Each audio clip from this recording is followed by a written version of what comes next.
Hello friends, તો last લેક્ચરમાં આપણે શું જોયું કે લંબાઈનું માપક્રમ જોયું, બરાબર? કે સૂક્ષ્મમાં સૂક્ષ્મ લંબાઈથી માંડીને મોટામાં મોટી લંબાઈના અલગ અલગ પ્રકારના એકમો, બરાબર, કે કેવી રીતે એને દર્શાવી શકીએ. તો આજે આપણે જોવાનું છે દળનું માપક્રમ. ક્લિયર? તો દળ હોય, દળ તે પણ એમાં પણ સૂક્ષ્મથી મોટામાં મોટી લંબાઈ આવી શકે છે. તમે કોષ્ટકમાં જોઈ ગયા છો કે સૂક્ષ્મમાં સૂક્ષ્મ દળ કોનું છે? ઇલેક્ટ્રોન નામના કણનું છે, બરાબર, કે જેનું માન કેટલું છે? 10⁻31 કિલોગ્રામ, બરાબર, રફલી.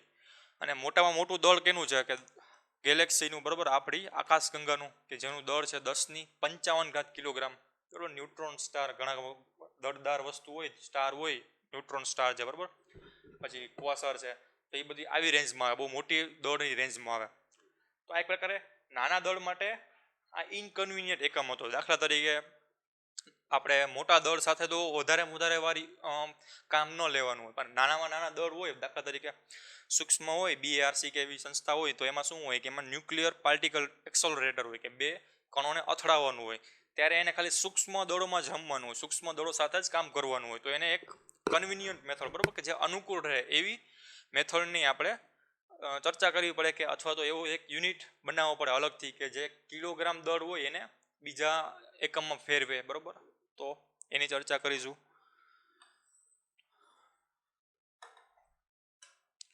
તો આપણી પાસે કોઈ પરમાણુ હોય, બરાબર, એની અંદર રહેલા અણુનું માપ, કે એની અંદર રહેલા દળ, દાખલા તરીકે પરમાણુ છે, કણનું માપ, બરાબર. તો આ પરમાણુને આપણે દાખલા તરીકે કહી દઈએ કે આટલા ગ્રામ છે, આટલા નેનોગ્રામ છે, બરાબર. નેનોગ્રામ અથવા તો 10⁻, ખૂબ જ મોટું, અથવા 10⁻20 કિલોગ્રામ છે. તો આને બીજી કઈ રીતે દેખાડી શકીએ? બસ એ જ વસ્તુની આપણે ચર્ચા કરવાની છે, બરાબર. તો શું કર્યું કે એને કાર્બનનો એક પરમાણુ લીધો, બરાબર, સમસ્થાનિકો, એવરેજ એનું દળ માપ્યું. તો આ કાર્બન છે, તો કાર્બન હોય, કાર્બન, તેમાં આપણને ખબર છે કે 6 ન્યુક્લિયસની અંદર પરમાણુ હોય. તમારે કેમેસ્ટ્રીમાં આવી જશે, બરાબર, કે ન્યુક્લિયસની અંદર 6 ન્યુટ્રોન હોય, બરાબર. અને એવી જ રીતે એના ઇલેક્ટ્રોન દેખાડીએ તો ઇલેક્ટ્રોન કેટલા હોવાના? 6. કારણ કે શું હોવાનું? કે વીજભાર રહ્યો, વીજભાર એ કેવો હોવો જોઈએ? તટસ્થ હોવો જોઈએ, બરાબર. પરમાણુમાં વીજભાર કેવો હોવો જોઈએ? તટસ્થ હોવો જોઈએ. તો તટસ્થનો મતલબ શું થાય? કે જેટલા પ્લસ ચાર્જ હોય ને, જેટલા પ્રોટોન હોય ને, એટલા જ સામે ઇલેક્ટ્રોન હોય. આ તમારે ભણવાનું આવશે, પણ અત્યારે સમજી લ્યો કે આ કાર્બન છે, બરાબર. એના ન્યુક્લિયસમાં માની લ્યો કે માની લો કે આ ન્યુક્લિયસ છે, અને આ એની આજુબાજુ ફરતા ઇલેક્ટ્રોન છે. તો ન્યુક્લિયસની અંદર હંમેશા પ્રોટોન હોય, બરાબર, પ્રોટોન રહેલા હોય. એની સાથે સાથે તટસ્થ એવા ન્યુટ્રોન પણ રહેલા હોય, જેની પાસે કાંઈ ચાર્જ ન હોય, પણ મફતમાં બેઠા હોય એક પ્રકારે, બરાબર, કે જે પ્રોટોનને બાંધી રાખવાનું કામ કરે, ભાગી ન જાય એટલા માટે, બરાબર. આજુબાજુ શું ફરતો હોય? કે આના જેટલા જ વીજભાર ધરાવતા, પણ કેવો હોય? માઇનસમાં હોય, ઇલેક્ટ્રોન ફરતા હોય. તો આ આખાનું દળ માપવામાં આવે. ક્લિયર? ઇલેક્ટ્રોન સહિત દળ માપવામાં આવે. ખાલી ન્યુક્લિયસનું, ઇલેક્ટ્રોન સહિત કોનું દળ માપવામાં આવે? કાર્બનના અણુનું, બરાબર. દાખલા તરીકે એ આપણને મળ્યું C ગ્રામ, બરાબર, અથવા તો K ગ્રામ મળ્યું. માની લો કે કોઈ પણ વસ્તુ તમે કોઈ પણ કોન્સ્ટન્ટ ધારી કે C કિલોગ્રામ મળ્યું, બરાબર. અનનોન મળી કઈ પણ વસ્તુ, બરાબર, એ પ્રેક્ટિકલી મેઝર કરવામાં આવે, પણ આપણને જે વસ્તુ મળી હોય, બરાબર, કે આખા કાર્બનના પરમાણુનું દળ આટલા કિલોગ્રામ મળ્યું. હવે આપણને ખબર છે કે એક પ્રોટોનનું દળ ને એક ઇલેક્ટ્રોનનું દળ, તો એમાં એક પ્રોટોનનું દળ રહ્યું ને, એક ઇલેક્ટ્રોનના દળ કરતાં ખૂબ જ મોટું હોય. પ્રોટોન ઇલેક્ટ્રોન કરતાં ખૂબ જ દળદાર વાળો હોય, બરાબર. તો હવે ઇલેક્ટ્રોનને આપણે નિગ્લિજિબલ કરી નાખીએ, અવગણી નાખીએ, તો વધશે શું? કે ન્યુક્લિયસ, બરાબર. આને આપણે કાઢી નાખ્યા, ઇલેક્ટ્રોનને કાઢી નાખ્યા. ક્લિયર? વધ્યું શું? આ ન્યુક્લિયસ વધ્યો. તો ન્યુક્લિયસની અંદર આપણને ખબર છે શું હોય? ખાલી પ્રોટોન અને ન્યુટ્રોન. તો જેટલા પ્રોટોન હોય ને એટલા જ ન્યુટ્રોન હોય છે આમાં કાર્બનમાં, બરાબર, કાર્બનના એકલા અણુમાં. તો પ્રોટોન કેટલા છે? 6 પ્રોટોન છે, તો 6 ન્યુટ્રોન હોય, તો ટોટલ કોણ કેટલા થાય? 6 + 6 = 12. તો એનો મતલબ એમ કે પ્રાયોગિક રીતે અને એવરેજ ગણીને લઈએ તો આ 12 કણોનું એક દળ છે. ક્લિયર ને? તો આપણે કોનું જોઈએ છે? કે એક પ્રોટોનનું દળ જોઈએ છે, બરાબર, અથવા તો એક ન્યુટ્રોનનું દળ જોઈએ છે. એવરેજ ન્યુટ્રોન, બરાબર. તો આ જેટલા કણ હોય એને ભેગા કરી નાખું તો મને એક કણનું દળ મળશે કે નહીં, બરાબર. તો ટોટલ મને સી કિલોગ્રામ મળ્યું. આને ભેગા હું 12 કરી નાખીશ તો મને શું મળશે, એક પ્રોટોનનું દળ મળશે કે નહીં. તો જુઓ જી, આ એક પ્રોટોનનું દળ કેટલું મળ્યું, 1.66 × 10⁻27 kg, જેને U વડે દેખાડે, બરાબર. આને કહેવાય યુનિફાઈડ માસ યુનિટ. શું દેખાય, શું કહેવાય એને, યુનિફાઈડ માસ યુનિટ, બરાબર. તો આ એક પ્રોટોન અથવા એક ન્યુટ્રોનનું એવરેજ માસ, એવરેજ દળ તરીકે આને કન્સિડર કરવામાં આવ્યો કે જ્યાં જ્યાં 1.6 × 10⁻27 kg હોય ને ત્યાં આપણે 1 ન્યુ તરીકે લઈ શકીએ. ક્લિયર. તો આને બીજી ભાષામાં સમજવું તો શું કે, અથવા આને લખવું હોય સી ભાંગા હોય, બરાબર. તો આ કાર્બન અણુનો 12મો ભાગ એટલે 1 યુ, બરાબર. તો આ ઇક્વલ નહીં આવે, આપણે શું કીધું, સરેરાશ. સરેરાશમાં એક પ્રકાર શું કીધું, એવરેજ, બરાબર.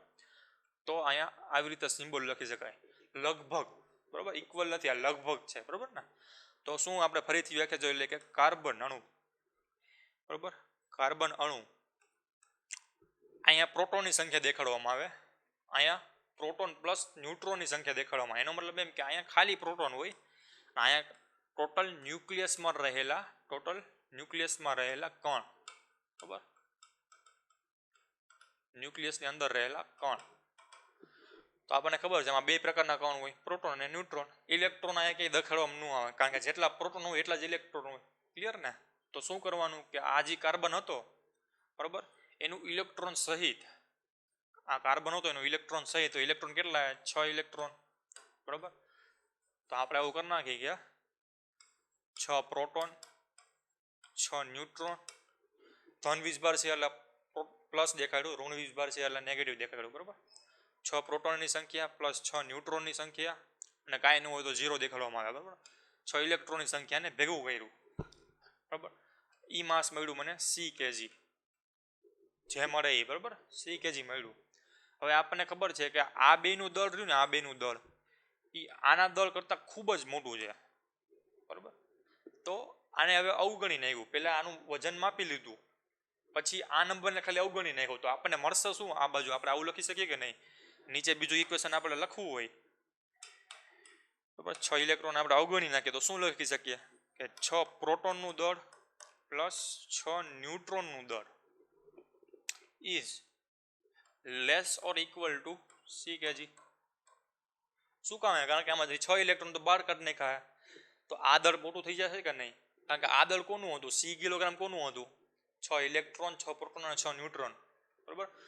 તો આને કહેવાય લેસ ઓર ઇક્વલની સંજ્ઞા છે, બરાબર. કે સી કેજી કરતાં આ જે નવું માસ મળ્યું એના કરતાં આ દળ નાનું છે. દાખલા તરીકે આનું દળ હતું 5 કેજી હતું, અથવા તો 6 કેજી હતું, 6 કિલોગ્રામ દળ હતું ત્રણેયનું થઈને, તો અહીંયા શું મળશે, 6 મળશે ને. સી બરાબર 6 મળી ગયો, કારણ કે ત્રણેયનું દળ કેટલું હતું, 6 કેજી.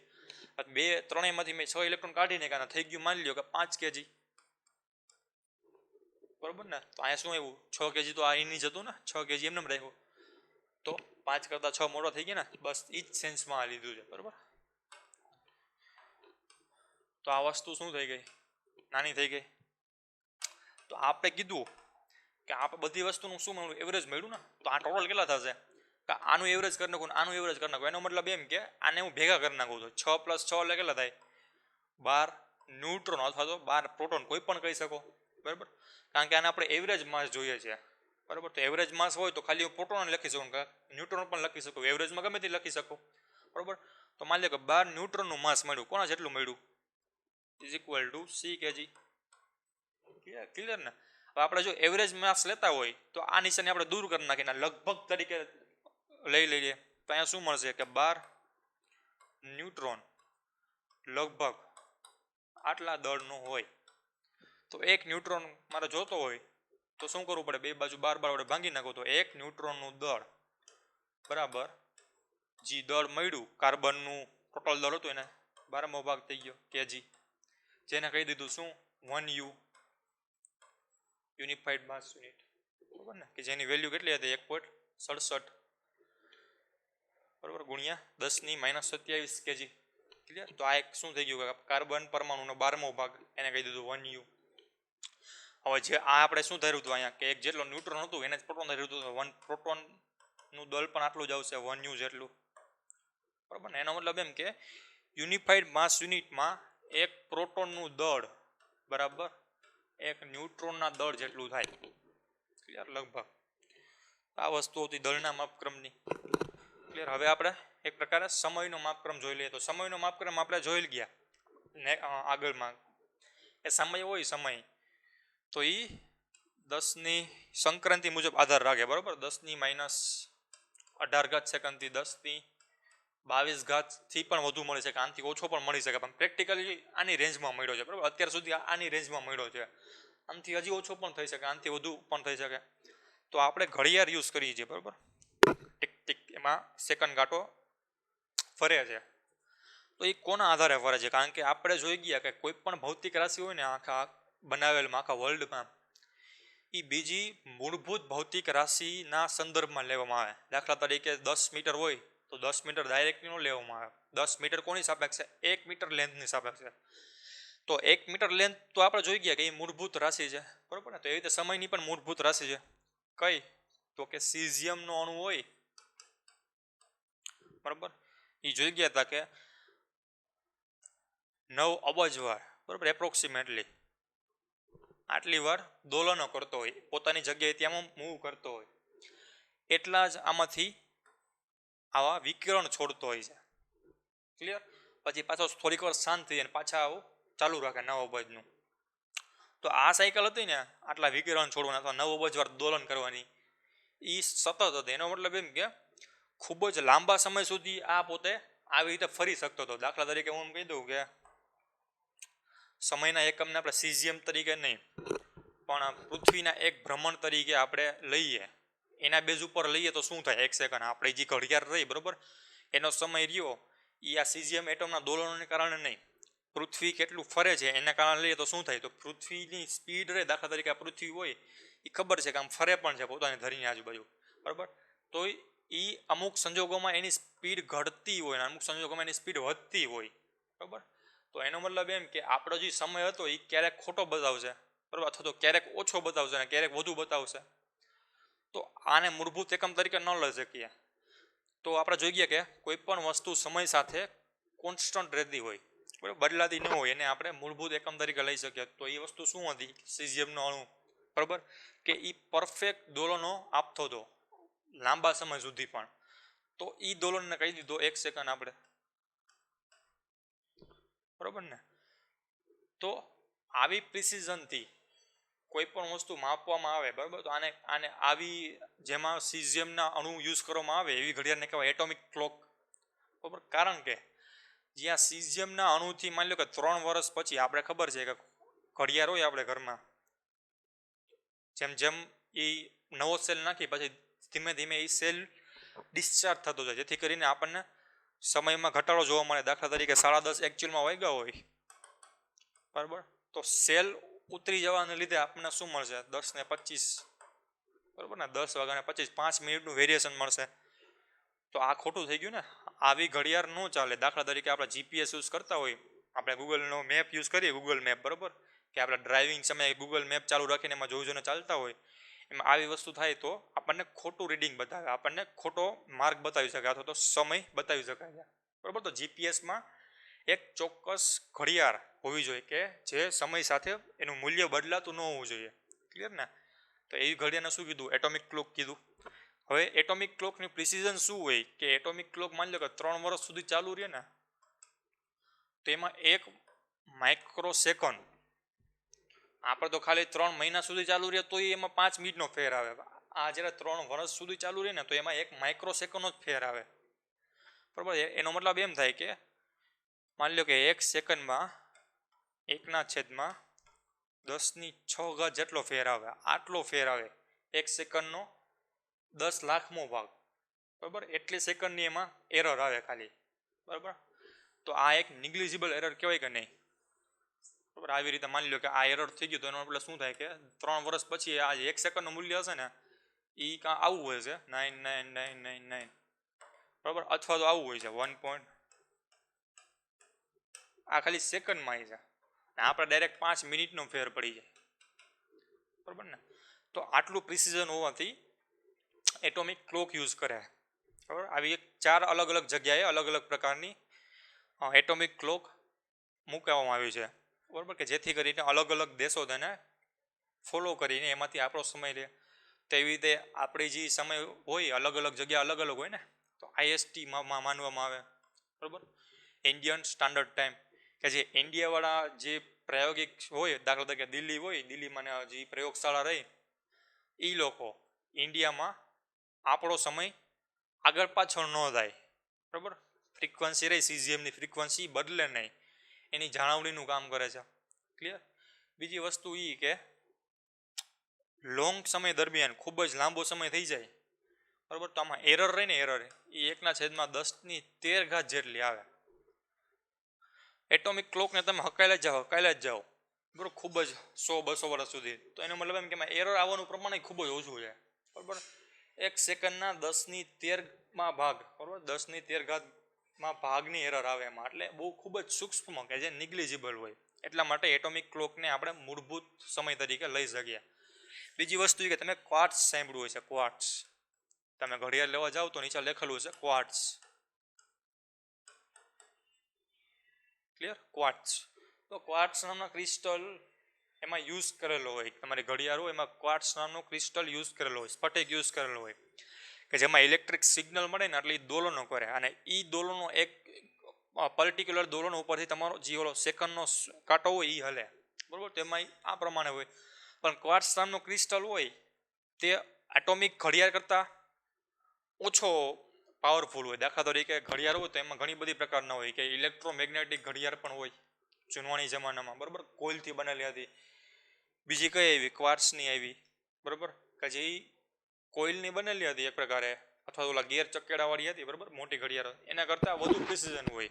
એનો મતલબ એમ કે જેમ જેમ સમય જાય એમ એમાં ઓછી ત્રુટિ આવે, પણ અણુની સાપેક્ષે, કે જે એટોમિક ક્લોક હતી એની સાપેક્ષે વધુ ત્રુટિ આવે. બરાબર, દાખલા તરીકે 1 વર્ષમાં એની સ્પીડ ઘટીને થઈ જાય માની લો કે 3 સેકન્ડની. એનો મતલબ એમ કે દાખલા તરીકે અત્યારે નવો સેલ નાખો ક્વાર્ટ્સની ઘડિયાળમાં, તો એ એક આટલો ટાઈમ બતાવતો હોય 10:30. 1 વર્ષ પછી આ ટાઈમ થઈ જાય 10:27. એમાં એનો મતલબ એમ કે 3 મિનિટની ત્રુટિ તો આમાંય રહે જ છે. બરાબર, 1 વર્ષે રહે પણ રહે છે. એટોમિક ક્લોકમાં કેટલું થશે? 10 મિનિટ, બરાબર, 30 મિનિટ. આ જે સેકન્ડ છે ને એમાં ફેર રહે ને, આ મિનિટમાં ફેર રહે. આ એટોમિકમાં આપણે જોયું ને સેકન્ડમાં ફેર રહે. કેટલો ફેર રહે? આની પાછળ 6 મીંડા, 1 2 3 4 5 6, આટલી સેકન્ડનો ફેર રહે. એનો મતલબ એમ કે બે સમાન જ રહે છે. બરાબર, તો આ તું ઘડિયાળનું માપ, બરાબર, સમયનો માપક્રમ. તો આવી રીતે અલગ અલગ જગ્યાએ સમયના માપક્રમનું મૂલ્ય અલગ અલગ. દાખલા તરીકે આપણે આવે ને ગ્રીનવિચ સમય, બરાબર, જીએસટી, ગ્રીનવિચ સ્ટાન્ડર્ડ ટાઈમ. તો ગ્રીનવિચ નામનું જે એક પ્રકારે સ્થળ રહ્યું ને, ત્યાંથી 00 સમય ગણવામાં આવે છે. ત્યાંથી એક સમયનો ઉદ્ભવ થયો, ત્યાંથી એવી રીતે ગણવામાં આવે છે. અને આખા વર્લ્ડનું જે રહ્યું આ જીએસટી માપવામાં આવે. બરાબર, આઈએસટી શું છે? કે ઇન્ડિયન સ્ટાન્ડર્ડ ટાઈમ, કે ઇન્ડિયામાં જ્યાંથી સૂર્ય ઉગવાનું ચાલુ થાય ને, બરાબર, જ્યાં સુધી આથમાય નહીં ને ત્યાં સુધીનો આઈએસટી ટાઈમ ગણાય. જીએસટી ટાઈમ શું ગણાય? કે જ્યાં ગ્રીનવિચ નામનું જે શહેર રહ્યું, બરાબર, એક પ્રકારે ત્યાંથી સૂરજ ઉગવાનું ચાલુ કરે અને પછી બીજા દેશમાં આથમે, તો આનું શું થઈ ગયું? વર્લ્ડ ટાઈમ થઈ ગયું ને, ત્યારનો સમય ગણાય. બરાબર, આ થઈ ગયો વર્લ્ડ ટાઈમ. આપણે આ થઈ ગયો નેશનલ ટાઈમ. બરાબર, તો આ જે નેશનલ ટાઈમ હોય અલગ અલગ દેશ માટે અલગ અલગ હોય ને. દાખલા તરીકે આપણે અહીંયા બપોર હોય તો બીજા દેશમાં સાંજ હોય, તો એના માટે અલગ સમય હોય. ત્રીજા દેશમાં માની લો કે સવાર હજી ઉગતો હોય તો એના દેશમાં અલગ અલગ હોય. પણ આ ગ્રીનવિચ ટાઈમ રહ્યો એ તો સેમ જ રહેવાનો, કારણ કે બધા માટે ફિક્સ જ હોય. તો ગ્રીનવિચમાં દાખલા તરીકે 00 ગણીએ તો અહીંયા આપણે એ પ્રમાણે શું ગણી શકીએ? કે 12 હે. બરાબર, તો એનો મતલબ એમ કે 12 AM છે, અથવા તો 12 PM છે દાખલા તરીકે. બરાબર, થોડોક સમય પછી જવા દો તો કેટલા વાગશે? 5 વાગશે. બરાબર, 5 PM થઈ ગયા, સાંજનો સમય. તો ગ્રીનવિચ સમય રહ્યો એ બધા માટે સેમ જ હોય પ્રકાર, નેશનલ વાઇઝ આ બદલે. બરાબર, તો આ તો સમયનું. નેક્સ્ટ આપણે જોવાનું છે કે અલગ અલગ પ્રકારની ત્રુટિઓ વિશે, કે સાધનમાં કોઈ પણ વસ્તુ આપણે માપતા હોય તેમાં ક્ષતિ રહી જતી હોય. તો એ અલગ અલગ કઈ પ્રકારની સતી છે અને કેવી રીતે એને મેળવવામાં આવે છે, કેટલી હોય મેઝર કરવામાં. દાખલા તરીકે તમે તમારી હાઇટ માપતા હોય તો તમારું મોઢું છે નીચું રાખી દો આમ, બરોબર, તો શું થશે કે હાઇટ થોડીક ઓછી આવે છે. તમારું મોઢું સ્થિર રાખી દો, તો સીધે સીધું રાખી દો તો તમારી હાઇટ વધી ગઈ ને. તો પેલા આટલી હતી, પછી આટલી થઈ, તો આ તમારી શું આવી, ત્રુટિ આવી કે નહીં, એરર આવી ને, ખોટી પડી, બરોબર. તો આ કેટલી એરર રહ્યું અને કેવી કેવી પ્રકારની અલગ અલગ પ્રકારની એરર હોય, દળમાં માપનમાં ત્રુટિ હોય, હાઇટના માપનમાં ત્રુટિ હોય. તો એનો અભ્યાસ આપણે નેક્સ્ટ લેક્ચરમાં કરશું. Thank you.